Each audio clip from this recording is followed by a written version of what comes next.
Now I'm looking at that switch. That's the indication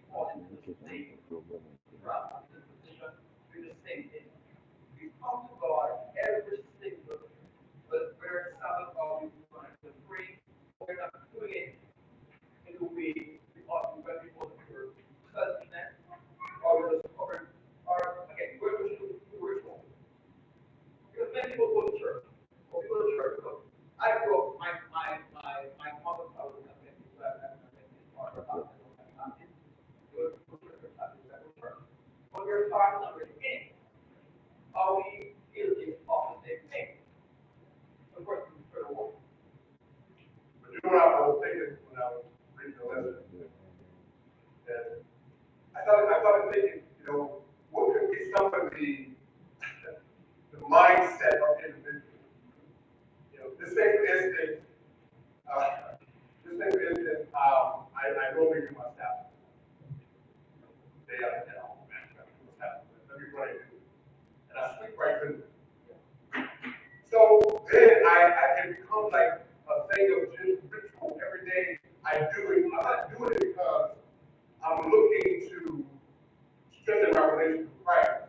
Or if I don't go to church on the staff, I don't know. I said the same thing. Person said at December. That person said, "Oh, I went to church. I get perfect finish the Sabbath and Sabbath every Sabbath this year." The mindset of the individual thinking certain things in reference to what they do, it has to be I remember we correlated had church to when their I church. relationship with Christ. It has to be Worship something that will in mean. the light of the That's what I do just because. I think it's like Cain's name. I think Cain's issue was that he just felt as though God was bothering him. I think he felt God was annoying him, making him do these things that he didn't really want to do. So he just did them just to do them. And then he gets angry and things would, we know what happened. But I think that the lesson is trying to get us to understand is that our purpose has to be intentional. It can't be something I do just to do it. My mother did it, her mother did it. I teach my children to do it. Like my mother, when we were in the Baptist church, we used to go, my mother would wake us up for worship in the morning. I hated it because I wanted to what This is the 13, word 12, it's 14-year-old does want to speak with God to the and morning. needed. I want to sleep, but it becomes a thing of purpose. Because something I did just to do it because you didn't do it. But the thing about it is that's understandable. Understandable. But as we go through this process, we should learn and understand the true intention of the Christ. And Christ understands that. You come into this thing brand new, you understand that you're not going to get it. But as this process continues, what's the outcome? Like the children of Israel, and the good thing was for centuries, for hundreds of years. And they still have the same behavior, still the same mindset.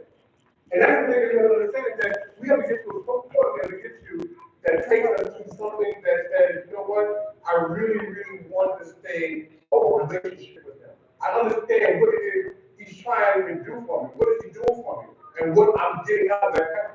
What is the purpose of what I'm doing? Am I getting something out of it? It should be something I'm looking to get out of it. Not I'm looking to get, this come to church or do these sacrifices because hey, it's part of what I do because I'm going to cover up other stuff that I'm doing. And I think the main thing with them was the fact they were disobedient. That's the cover all of it. It was just disobedient. Whereas if I'm giving my all to Him, and I'm truly confessing and repenting to Him, to the things that I'm going to do that He wants me to do, I'm going to do it. I'm not going to say, I had 250 days of Sabbath attendance, and I'm good, and I'm proud and good at that. No, I should be proud together with other people like me and being able to worship him in different ways. Yes. Yeah. Sometimes, with good intention, believers feel that they can compensate God. Mm. They can pay God off. Mm. You know, God, you do something for me, Yeah. I'm going to do something for you. And it is possible that Cain had something, even though, there was some rebellion in his heart, he had this idea of, what I'm giving to God should be sufficient. Yeah. I don't need a sacrifice. I don't need the blood. Because the fruit of the ground that I have produced, that's my gift to God. And that attitude still occurs in the church. And when the Bible says that God has no respect, it highlights the reality that if we do not discern what God has done for us, the sacrifice that He has paid on the cross, and we don't turn away from our sins with disobedience, we don't really appreciate that, then what we do will not be accepted. So you can have a person who did something that broke God's laws, but the person comes to church and is truly and accepts the forgiveness based on Christ's sacrifice for him or her. And that person is accepted. That person is accepted. Person pray as what is it? Public sector.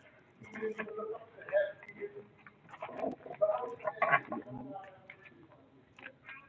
The Bible says he went down to his house justified, but then they were decided. He said, Lord, I'm not like other men. I pay my tithes, I do this, I do that. And there is that motive, that spirit, that attitude that I'm saying God, and it should be done for God. So I said, there's no repentance, there's no discernment of Christ. I remember years ago, when they first came, and I didn't go see that movie. I'm not gonna lie to you. I honestly shed tears about that.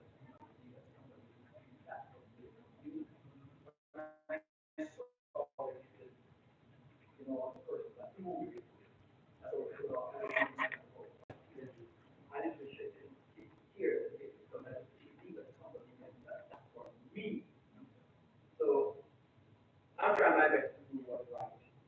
I'm always right. Sometimes I fall, but it's not only time you fall, sometimes you get up. That's what when they fall, you just stay there. It's not true. You fall 7 times, you get up 7 times. You fall 7 times. God is always there with his arms stretched out. So not only time you fall, it's only time you get up. I feel that if you just strength us, like listen, when you do a sacrifice of God, people, and a catalyst to do what is actually required to you. It's actually required. Don't do what's right in certain laws. Because they're required. It should be your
or as a Buddha mentioned earlier, in other words,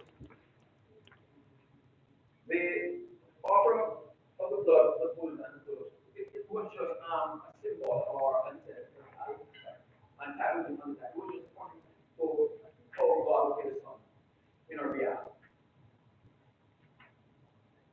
That's what it's really all about. The sacrifice. Or he said that person follows that is the food, and so the people will sing. Christ will fulfill God's will. So it was all sacrifice. All right. But I think we have to understand is that the sacrifice word, the actual, the sacrifice word, the actual main event. The lesson points it out to like taking a trip. The lesson says that taking a trip, whether it's plane, bus, car. You get a ticket. The ticket does you no good if you what? To use it. You finish the journey. No different than if I tell Sister Liz, I'm gonna give you $1,000 a check for $1,000. Giving you this check. It has no value until she does what? Until she what? Cash the check. That's the sacrifice was the same thing. It would lead up to what will give them the value of this whole process. It's a journey that we take every day and trying to what? Reach our ultimate goal, which is what? Come on. Which is heaven. Heaven. Christ will spend eternity with them. So the sacrifice was only that understanding of them. It wasn't, they didn't have just because a person, slayed an animal and that blood was taken by the priest into the sanctuary and it was presented for this person's sin. That wasn't the main event. It was only giving us an example of what was to come. So by doing it, then I think what happened, the children of Israel found themselves caught up in that process. That this right here is enough. This will get me to where I want to be. And I think sometimes today we do the same thing. We get our minds set that this is enough. If I come to church every Sabbath, I study, I go to Wednesday night prayer meeting, I take the time to go online, what they do online. That's enough. That's enough. Or if every now and then I get up and I come to an all-night prayer meeting or all-night prayer service, and it's enough. But we understand it's more than that. And as we talk about sacrificing, we sacrifice too. Because it's the things that we desire. I desire the things that you desire. But in the process of desiring these things, God is saying, hey, I want you to give that up for me. Right? So that.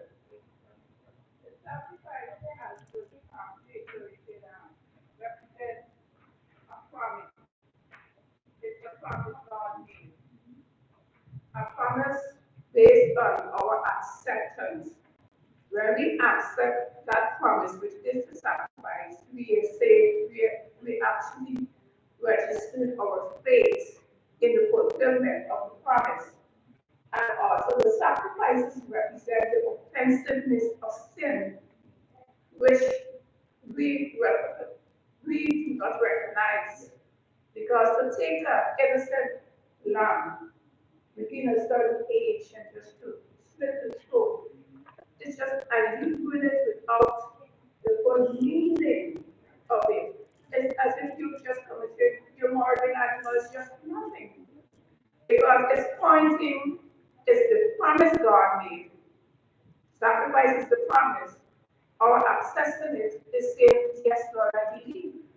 I was mentioned already about Cain and Abel. Cain didn't believe in that.